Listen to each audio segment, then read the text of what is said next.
Hello, and welcome to the HR Planning webinar, which is part of the School Resource Management series, delivered by Entrust on behalf of the DfE. This is one of a series of entirely free short sessions that Entrust Support Services have developed in partnership with the DfE around the key areas of school resource management. Further information on the other webinars in the series is at the end of this presentation, as well as on our website, which is on the screen now. My name is Bethany, and I'll be your trainer for today. I work in the Educational Finance team at Entrust Support Services.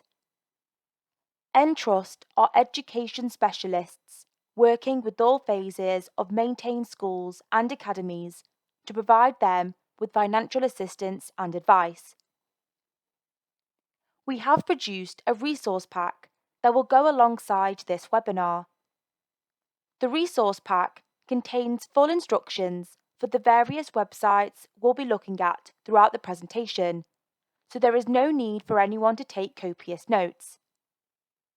Included in the pack will be some frequently asked questions you can refer back to, along with some useful internet links to the various sites and tools we'll be looking at today. Some of you may have already downloaded our resource pack, but if not, it is available on the website. Should you have any questions following the webinar, please email educationspace@entrust-ed.co.uk or use the Ask the Expert feature on the website to send your questions to our experts. Today I am going to take you through managing change, in particular restructures, and the importance of supporting your staff through this. Our session today will explain some key considerations, and we recognise that when managing a restructure, you will have specific policies and procedures to follow, as well as local authority guidance in some instances. In this session, I am going to take you through the key steps for managing change and outline important considerations, particularly in relation to mitigating the impact of change on staff and subsequently pupil and school performance. I cannot emphasise enough the importance of thorough and advanced preparation and planning when managing restructures and organisational changes. There are a number of key considerations at the outset which will assist you to develop your business case, and we are going to go through these now, step by step, as follows. Identifying the rationale for change. Considering options available.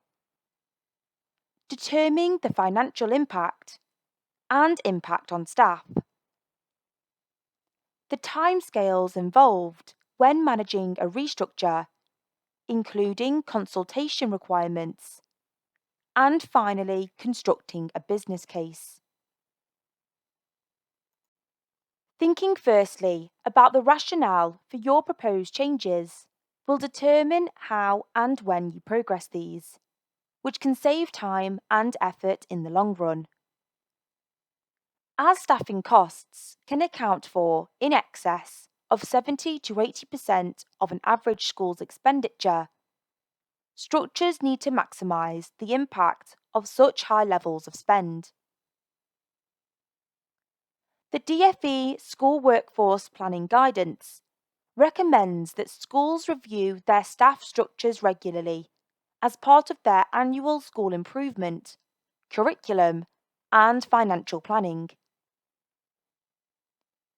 These reviews should start from first principles to investigate whether the deployment of staff is as effective and efficient as possible.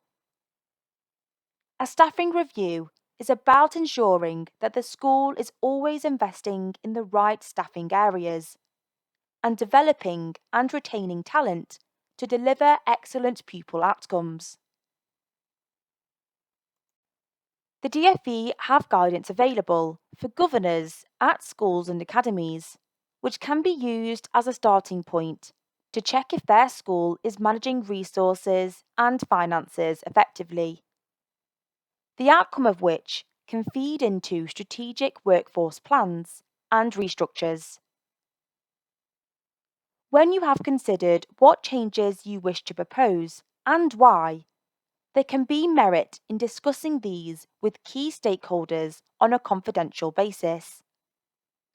It's possible they may have a different perspective and are able to make suggestions which you hadn't previously considered and may improve the outcomes achieved. It is so important that your rationale for implementing changes is objective. As HR advisors, we often encounter situations where restructures are proposed as a backdoor means of releasing underperforming staff. So, to maintain objectivity, consider the roles required within your school and manage any performance issues separately under your performance management or capability procedures.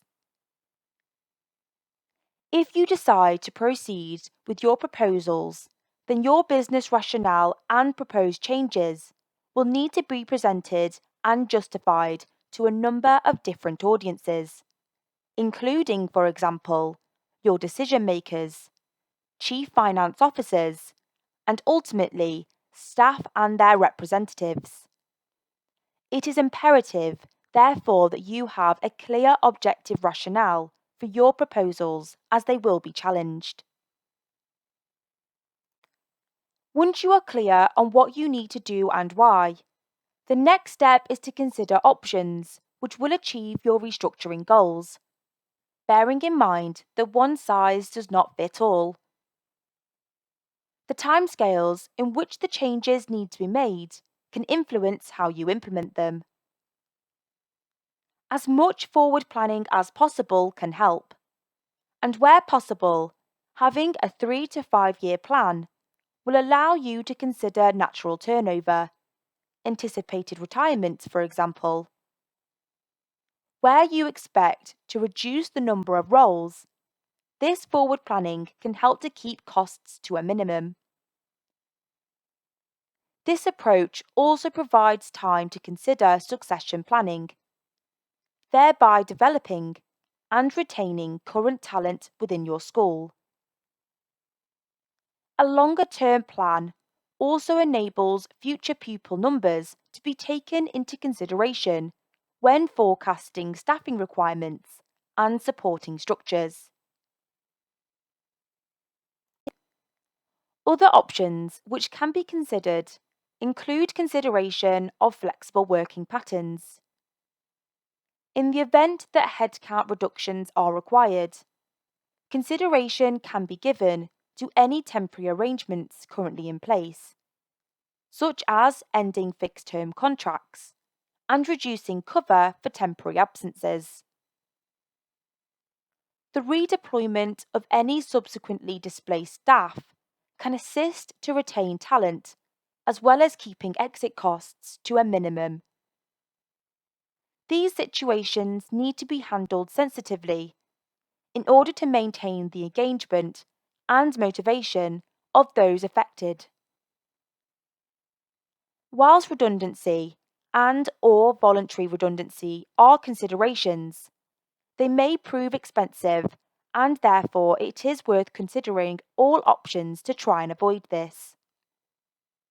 In addition, ending employment for a member of staff has risks attached, whether this is ending an FTC or making permanent staff redundant.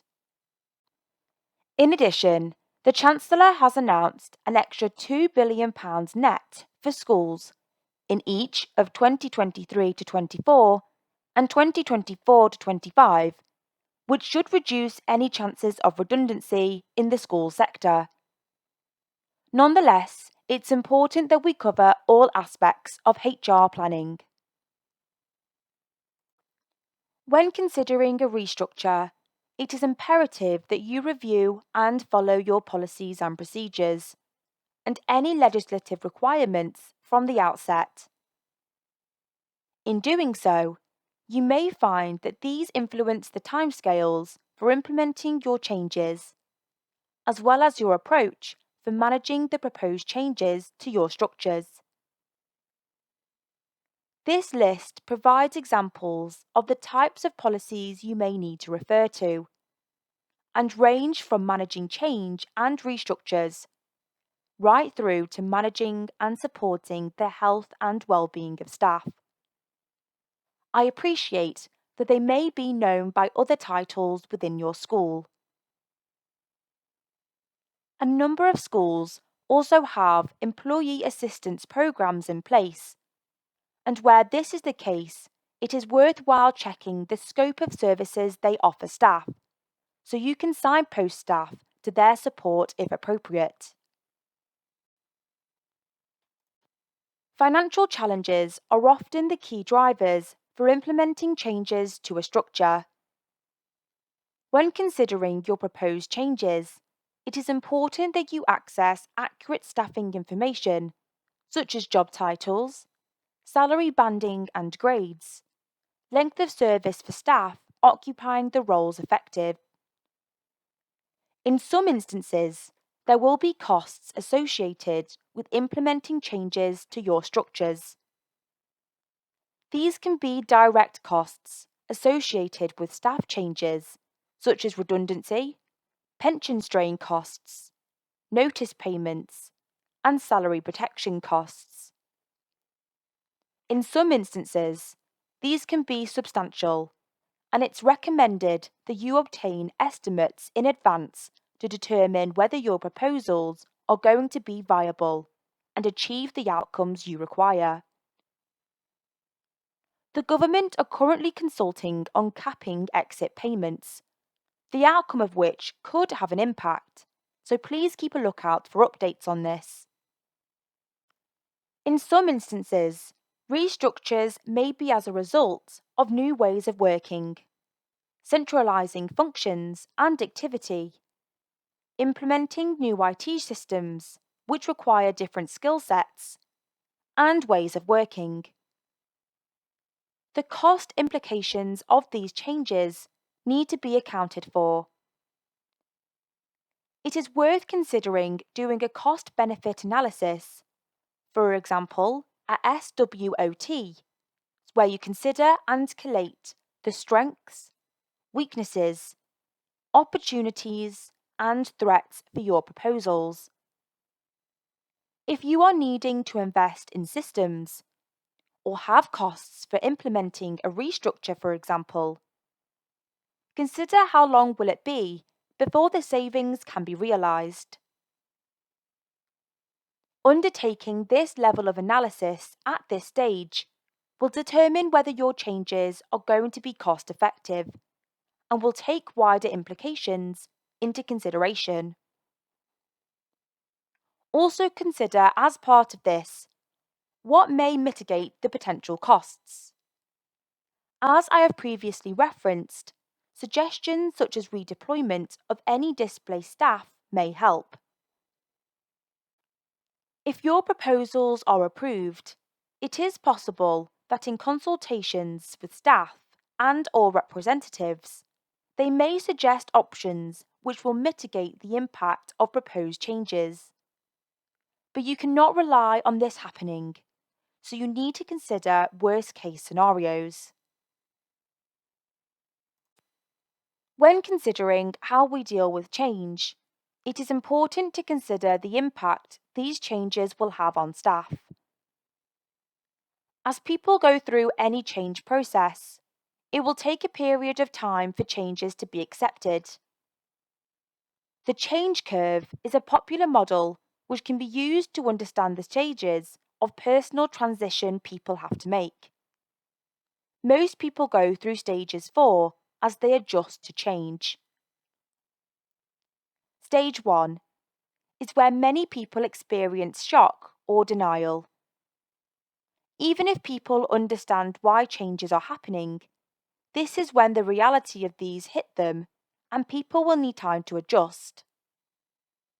The more information you can provide, the better, as this will help people to understand what is happening and why.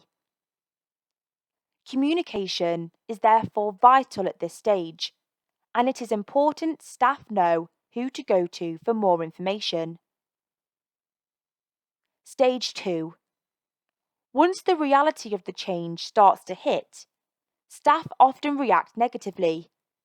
They may feel angry, concerned, resentful, and actively start to resist and challenge the changes. They may fear the consequences of change and what it means to them.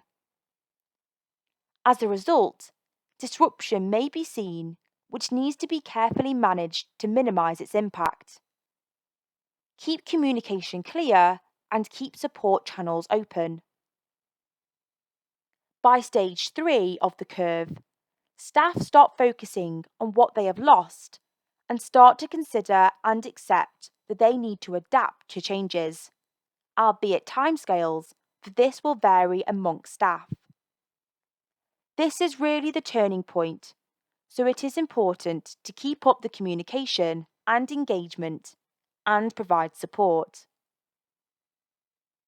At stage 4, the final stage of the curve, staff actually start to embrace the changes and rebuild their ways of working, and the benefits for your school start to be realised. It is important to acknowledge to staff the changes they have gone through. There are a number of change models available. These include John Fisher's 2012 model of personal change, referred to as the personal transition curve, and Kubler-Ross's 5-stage change curve. There is further information available on the John Fisher model in the Resources HR Planning Organisational Change. The role of the manager is therefore to recognise that staff will react in different ways at different times, and to be able to help and support them to make their own personal transition. Some of the reactions can be influenced by previous experiences of change which staff have gone through. The key points to note are that everyone deals with change in their own way and in their own time. The stages of change don't always happen sequentially.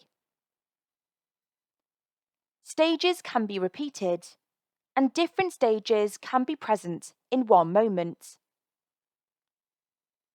Moving through change triggers emotions including shock, retreat, defensiveness, anger, hostility, threat, anxiety, fear, guilt, happiness, sadness, and grief.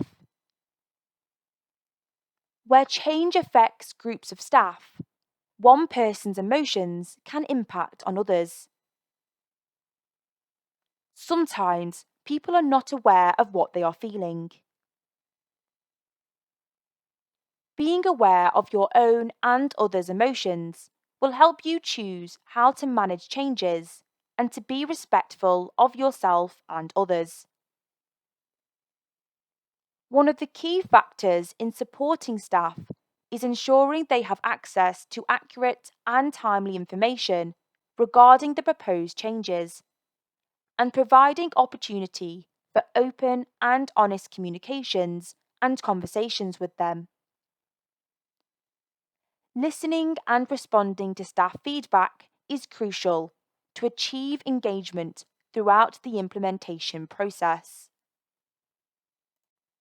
When considering the health and well-being of your staff as you implement changes, there are a number of factors which you can consider, which include, for example, ensuring regular staff engagement.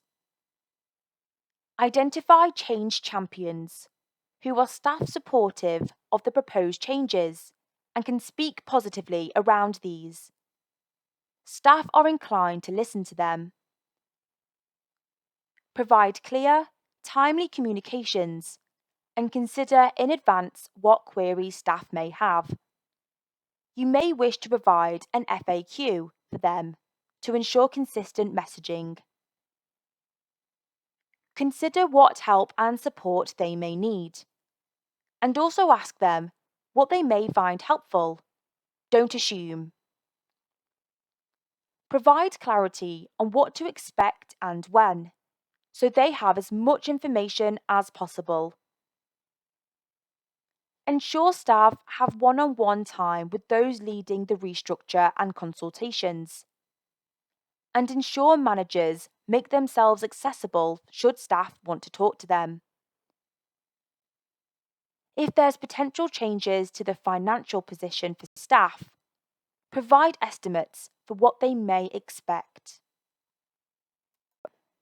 If staff will need to apply for internal or external roles, consider providing outplacement support. Staff may not have applied for jobs for numbers of years or attended an interview for some time, so consider support for them in this area. For those managing the restructuring, it is also important to consider your own health and well-being. The right decisions for your school or academy are not necessarily the easiest ones to make. So please consider the impact this may have on you and what support would help you.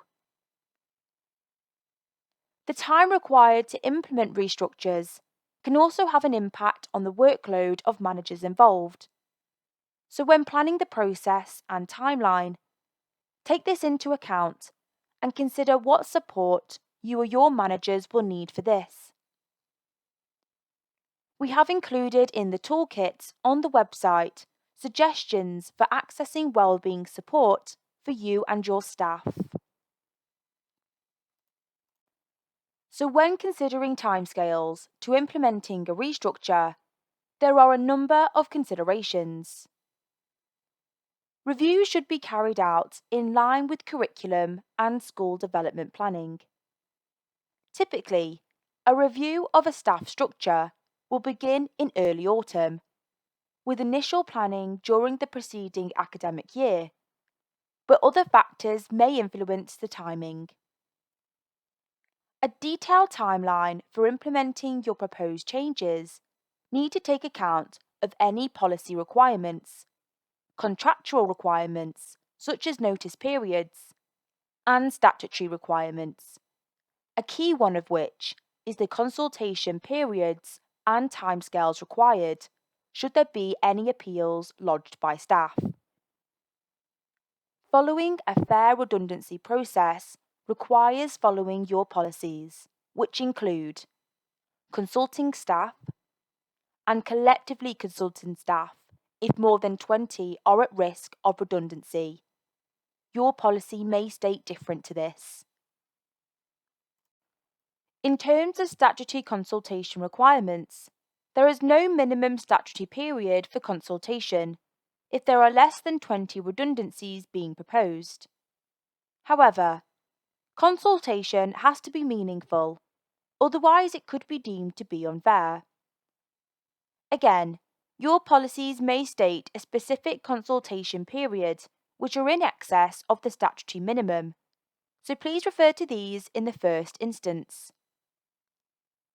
Please also be aware that collective consultation is based on the number of roles being made redundant, not necessarily the number of people. I appreciate this may not happen often, but if you are proposing to make 20 or more employees redundant within any 90-day period at a single establishment, please be aware that you have to undertake collective consultation and notify the Redundancy Payment Service, RPS, by completing and submitting a HR1 form before a consultation starts. There is specific government legislation and guidance on managing collective consultations, including the information which must be provided to employee representatives. Further information is accessible in the toolkit on the website. In planning the timing for implementing your restructure, it may help to work backwards from your target implementation date.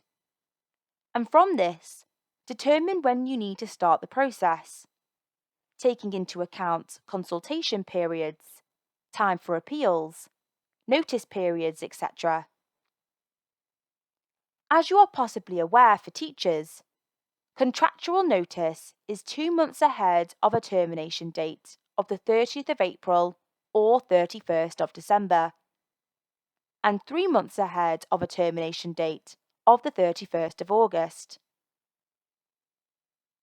Depending on an employee's length of continuous service, they may be entitled to a longer notice period based on the statutory notice provision.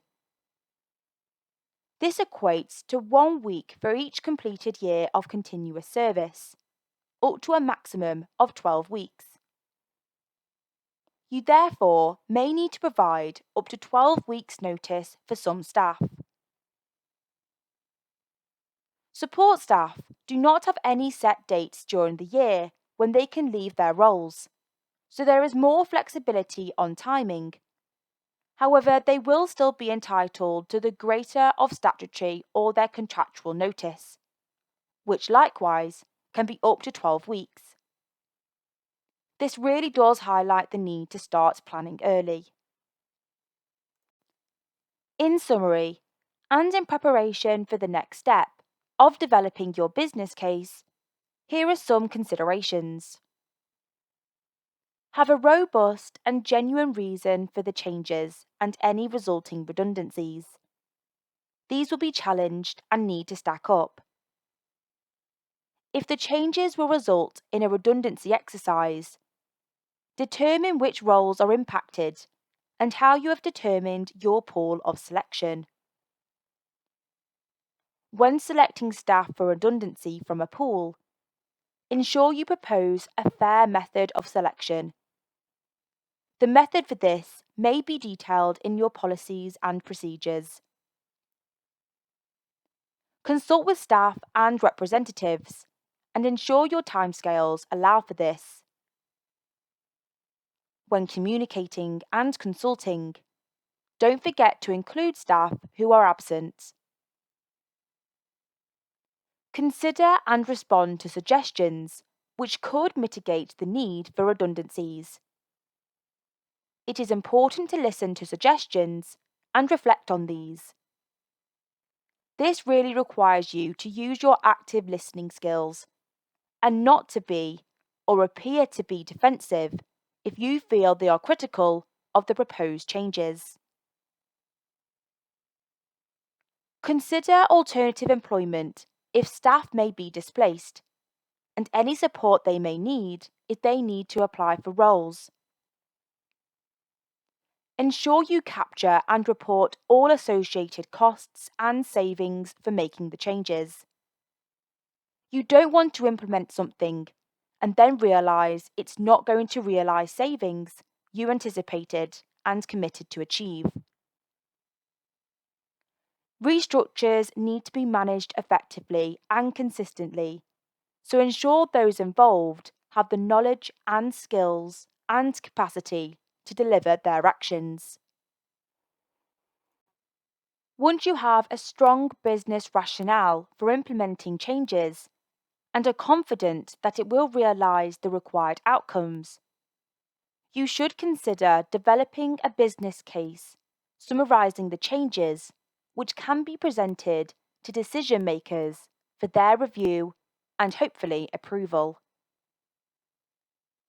Information in your business case can also be used as the basis for consultation and communications to staff and their representatives. This will ensure consistent messaging. How you structure your business case may be influenced by the requirements stated in your relevant HR policy and procedures. If, however, there is little or minimum guidance, I suggest the following should be covered to ensure a comprehensive and robust case for change can be presented. Rationale. what you want and need to change, and why. What are your drivers for change? These could be cost savings, findings in an audit report, identification of more effective ways of working, centralising activities, changes to IT systems and their functionality, or reducing pupil numbers. Potential impact. Again, determine whether you have a robust business rationale for your proposals. You will have considered the potential impact the changes will have, particularly costs, as there would have been a determined factor for whether your proposal stacks up. Detail how you will evaluate the impact of the changes, such as what will you measure and over what period of time. Consider including an indication of the actions taken to avoid compulsory redundancy, e.g., freezing of vacancies, use of fixed-term contracts to meet specific needs. Impact on roles. Provide a current structure versus the proposed structure to detail the potential impact on roles. Positive outcomes to be realised, any cost saving, more effective working, or improved outcomes for pupils and the school. Impact on staff, not just those directly affected, but the wider workforce. Explain how you will measure the outcome if the proposal is implemented. Mitigations. State what actions can be taken to mitigate potential impact on staff, pupil performance, and the school.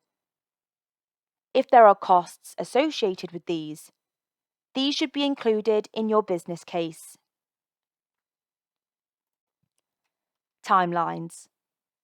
You may have specific dates by which you need to have implemented changes, financial years, term dates, and if so, these should be stated along with the reasoning.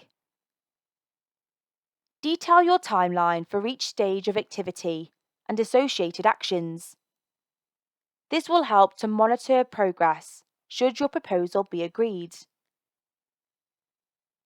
When considering timescales, take into account how long the decision makers will require to consider the business case.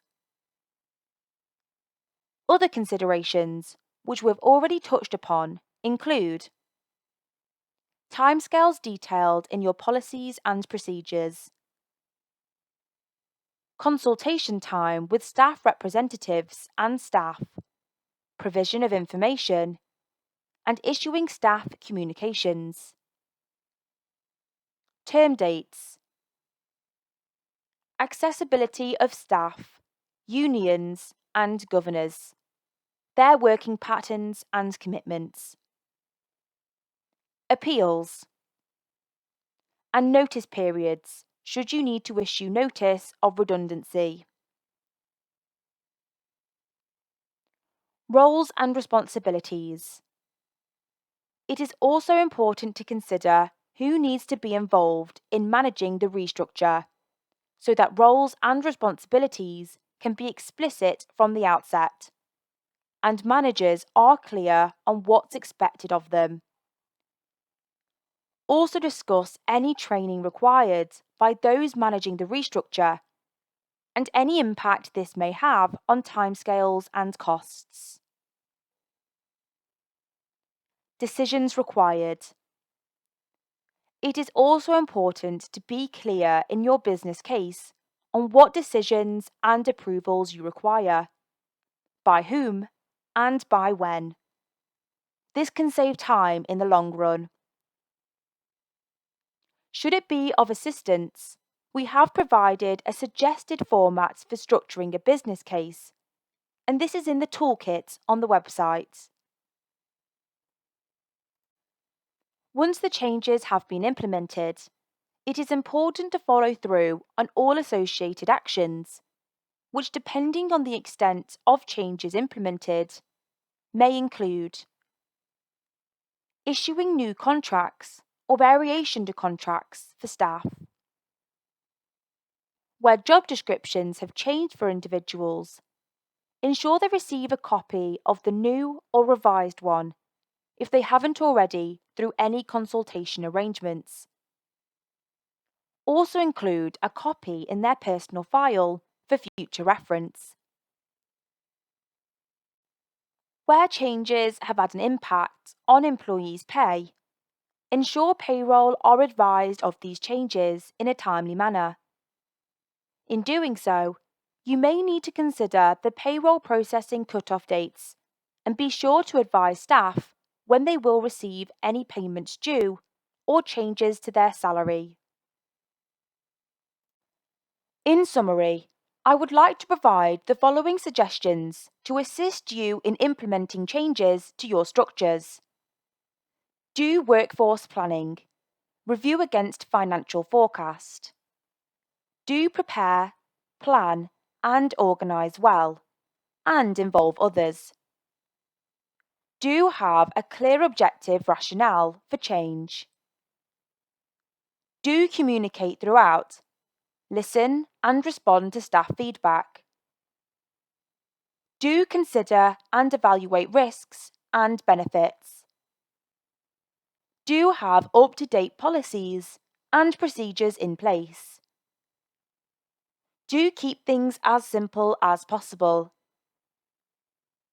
Do pay attention to people's feelings throughout the process. Do follow through all actions, such as payroll.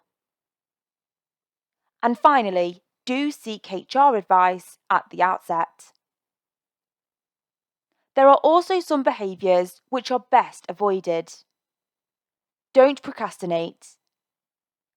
Don't become fixed on one solution and desired outcome.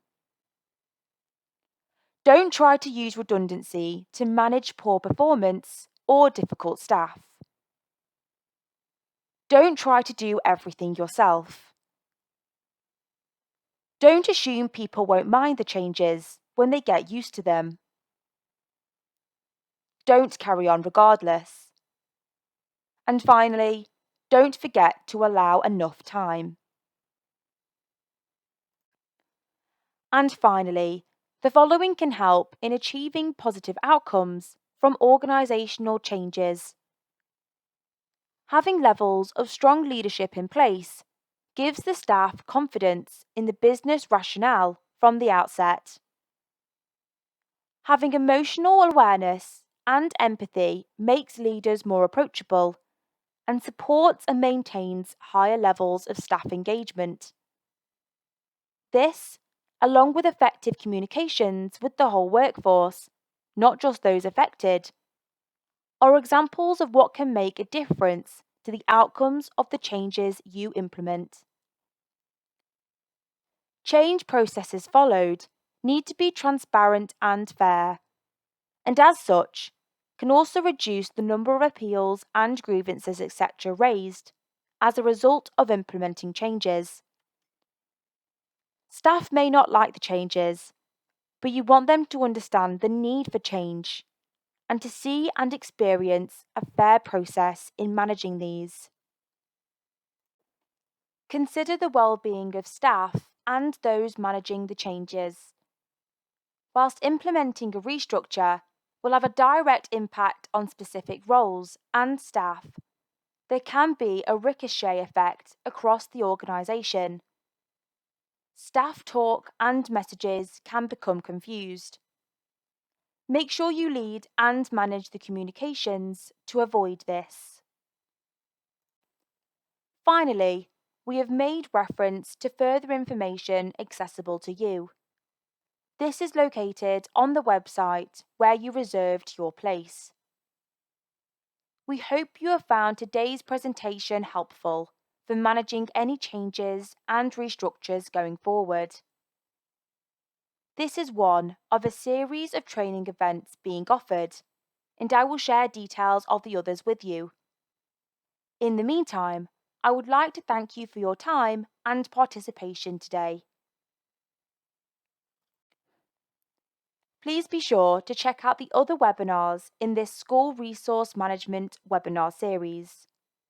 We have sessions on how to integrate curriculum and financial planning, budgeting and annual cycles for school business professionals, budgeting and annual cycles for leaders and governors, benchmarking financial metrics for primary schools, benchmarking financial metrics for secondary schools, benchmarking financial metrics for SEND and alternate provision, strategic financial planning, securing best value from your procurement, and finally, strategic estate management.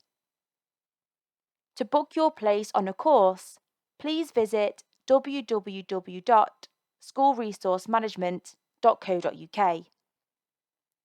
We have produced a resource pack that will go alongside this webinar, which is available on the website on screen now.